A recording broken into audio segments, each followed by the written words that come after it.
पे हैदर साहब मुझे ये बताइए कि ज़ाहिरी बात है, आपको अगर मालूम है कि बनी गाला में इंतज़ामात तक बात पहुँच रही है, तो फिर ज़रा ये भी बताइए कि जो तबीयत का उनका ज़िक्र हो रहा है वो कोई क्रिटिकल है, इतनी ख़राब है कि इसके अलावा कोई रास्ता नहीं मिल रहा अब, इसीलिए रिलीफ़ की भी बातें हो रही हैं, इसीलिए मेडिकल ग्राउंड्स पे अस्पताल शिफ्ट करने की बातें हो रही हैं। क्योंकि जो हमने सुना वो सिर्फ यही है कि उनको लिसनिंग का इशू है या उनकी जो आँख में एक वेन ब्लॉकेज है उसका इशू है, तो ये क्रिटिकल डिजीज़ की स्टेज तो नहीं है as far as I have understood this.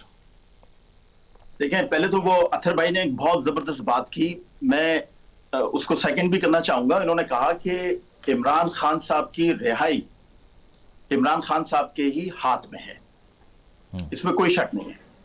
वो जो कोहिस्तान में ड्राइवर गिरफ्तार हुआ था ना, जिसने 40-50 अरब रुपए का करप्शन की थी, उसकी फैमिली भी यही कहती थी कि इसकी रिहाई इसी के हाथ में।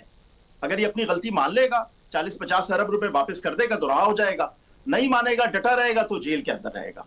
तो बात यह है कि इमरान खान साहब जिन केसेस में सजा भुगत रहे हैं वो सबको पता है। एक तो 190 मिलियन पाउंड का केस है और एक तोशा खाना का। तो इमरान खान साहब अगर ये मान लेते हैं किसी भी तरह से बराह रास्त या इनडायरेक्टली कि ये जो इनके ऊपर केसेस हैं उन पे जो सजा दी गई है वो सही है, तो तभी जेल से बाहर आ सकते हैं।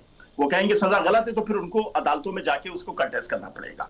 रह गई बात आपने जो सोहेल आफरीदी साहब की, इन्होंने अथर भाई ने भी की थी, आमिर साहब ने भी की थी कि वो मीटिंग में बैठे हुए थे और इसका मतलब है कोई रास्ता निकल रहा है, तो क्या अब सूबे का वजीर आला मीटिंग में नहीं बैठेगा? कॉम्प्रोमाइज एस्टेब्लिशमेंट या साहिब इख्तिदार नहीं कर रहा, कंप्रोमाइज तो वो कर रहा है जो कहता था मैं इनसे बात नहीं करूंगा। बिल्कुल, जाके तो वो बैठ रहा है जो कहता था मैं इनसे बात नहीं करूंगा, वो नहीं बैठ रहे जो कहते थे हम इससे बात नहीं करेंगे। तो ये भी कोई इतना बड़ा कोई ऑप्टिक या कोई इतना बड़ा सिग्नल नहीं है। तीसरी बात आपने बीमारी की तो इमरान खान साहब जितने भी बीमार हो, छोटे बीमार हो, ज्यादा बड़े बीमार हो, किसी भी तरह से हो, लेकिन ये वही इमरान खान साहब है ना जो दूसरों की बीमारियों का मजाक उड़ाते थे। ये वही इमरान खान साहब की पार्टी है ना जो दूसरों की बीमारियों का मजाक उड़ाती थी, चाहे जैसी भी बीमारी हो। लोगों ने जिस तरह उन लोगों दूसरे सियासी लीडरों की बीमारियों के मुतालिक गुफ्तगू की, वो तो किसी से ढकी छुपी नहीं।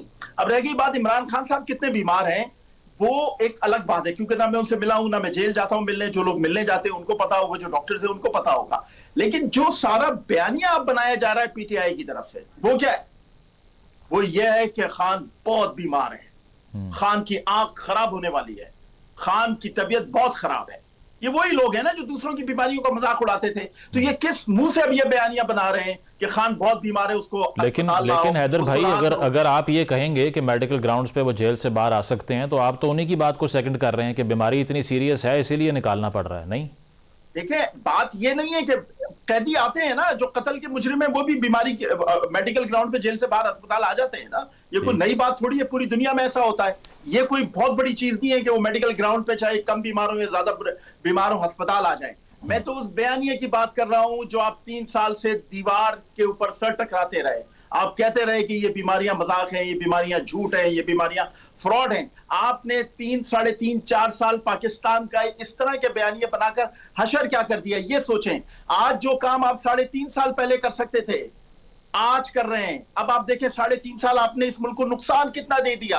आपने इस मुल्क की मईशत को कहां पहुंचा दिया, आपने क्रेडिबिलिटी को कहां पहुंचा दिया, आपने अवाम के अंदर मोटिवेशन को कहां पहुंचा दिया। आपने दुनिया भर में गाड़ियां चलाई, फौज को गाली दी, पाकिस्तान को गाली दी। आप कहते थे ईंट से ईंट बजा देंगे, आप कहते थे मुल्क तोड़ देंगे, आप कहते थे श्रीलंका बना दो, आप कहते थे खान नहीं तो पाकिस्तान नहीं। आज 3.5 साल बाद आप उधर ही आकर खड़े हो गए। आपके अंदर कोई शर्मो हया है? जी ठीक, बिल्कुल बिल्कुल। मतलब आप ये कह रहे हैं कि ये इस सारे जो प्रोसेस है जिसमें पोलराइजेशन क्रिएट हुई, इससे जो नुकसान हुआ है वो इरिपेरेबल डैमेज है। आगे क्या होता है वो दिखाई दे रहा है। हुआ ना, आज आप तो आज उसी जगह आके खड़े हो गए ना। खान को अस्पताल लाओ, अस्पताल से घर ले जाओ, घर से लंदन या अमेरिका ले जाओ। ठीक, फिर आपने क्या हासिल किया? प्रोग्राम में एक ब्रेक शामिल करेंगे, ब्रेक के बाद वापस आते हैं। Stay with us.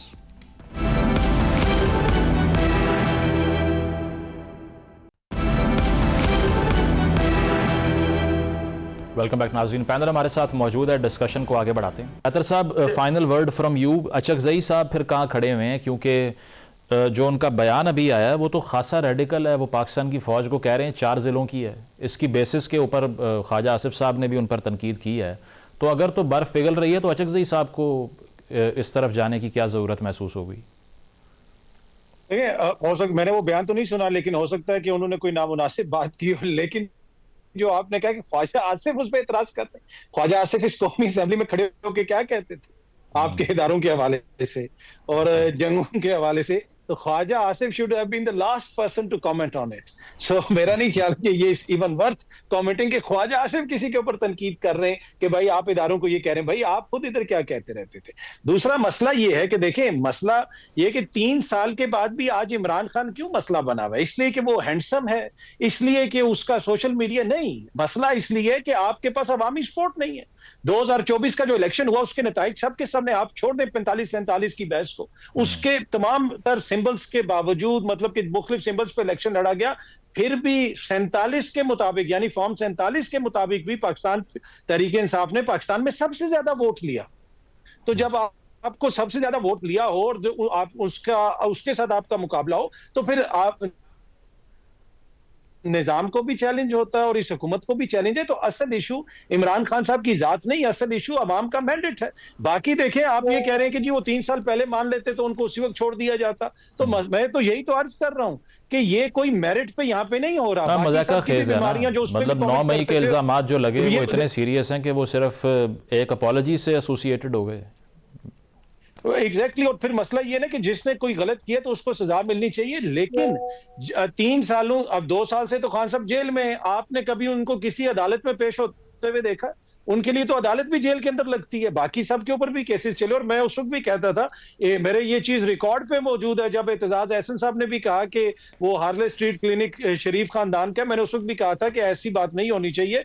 कलसूम बीबी जो है काफी बीमार है, तो बीमारी पर तो किसी को खुदा न खास्ता कोई ऐसा कमेंट नहीं करना चाहिए, लेकिन मसला किसी की बीमारी का नहीं है। मसला जो निजाम बीमार हो चुका है, जो हमारी जमहूरियत बीमार हो चुकी है, जो हमारे आइन के साथ किया जा रहा है, खुदारा उसको देखें, उसके ऊपर थोड़ी सी तवज्जो करने की जरूरत है। जब तक वो तवज्जो नहीं करेंगे हम तो मसाइल चलते रहेंगे। इशूज की पॉलिटिक्स करें। इस पे आमिर ज़िया साहब, ये जो अब हम सुन रहे हैं कि बर्फ़ पिघल रही है, आपने भी इस तरफ इशारा किया कि पहले से पोजीशन बेहतर हो रही है।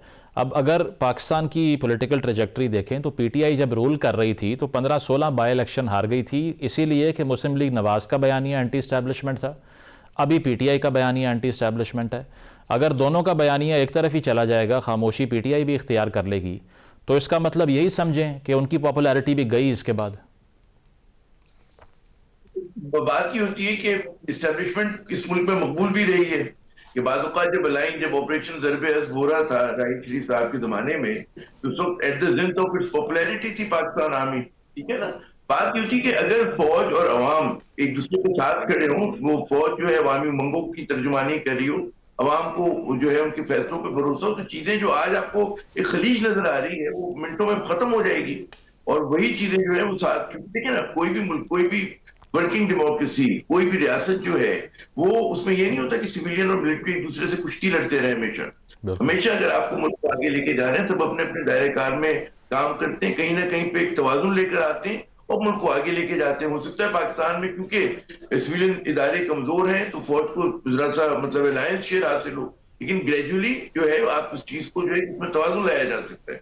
और मेरे ख्याल में यहाँ पर जो इस चीज की गुंजाइश है कि मतलब है अगर जरा सा अपने कहते हैं ना कि उसको पोजीशंस को रीथिंक करें और कोर्स करेक्शन करें, तो कोई वजह नहीं कि चीजें मुल्क को आगे बढ़ने का रास्ता ना मिले जनाब। और वो आमिर साहब शॉर्टली, वो सोहेल वड़ाई साहब ने किताब लिखी थी ना फैज साहब के दौर में कि नहीं चलेगी ये कंपनी, ये फिलवक्त जो अलायंस है, इसके बारे में क्या प्रेडिक्शन है शॉर्टली? देखिए ये अलायंस जो है ये तो इमरान खान की मुखालफत की वजह से है ना। ये अनईजी बेड फेलोज हैं पीपल्स पार्टी और नून लीग, इनमें कोई मोहब्बत आप मुझसे बेहतर जानते कोई है नहीं, दूसरे पे एतमाद नहीं है, रेवलरी है। पंजाब में अगर पीपल्स पार्टी को पनपना है तो जाहिर है इनको मुखालफत करनी पड़ेगी। तो जिस दम मतलब है कोई और वो होगा तो आप देखिएगा ये बिखर जाएगा और उसमें कोई फिर आप साथ में नया एक यहाँ पर जो है वो आ रहा होगा। लेकिन अगर हम सिर्फ रूल्स ऑफ द गेम तय कर लें ना, इंतखाबात मुनसिफाना होंगे, अवाम की सुनी जाएगी, तो चीजें फिर अपने प्रोसेस में आगे बढ़ती रहेंगी। और वहां पे जो सोच इदारे को अंडरमाइन कर दिया, किसी पॉलिटिकल पार्टी को खत्म कर दिया, इस सोच से बाहर आना होगा ताकि आप जो है गेम के हिसाब से आईन और कानून के मुताबिक चले। लेकिन अब तो खैर सिस्टम ही को इतना रिक कर दिया गया, पहले उसको ठीक करना होगा। बिल्कुल, ये बहुत इंपॉर्टेंट बात है कि अगले इलेक्शन के ही एटलीस्ट TORs तय कर लिए जाएं ताकि ये क्योस दोबारा ना हो। बहुत शुक्रिया अतर काज़मी साहब, आमिर ज़िया साहब, हैदर नकवी साहब मौजूद थे। ब्रेक लेंगे, ब्रेक के बाद वापस आते हैं। Stay with us.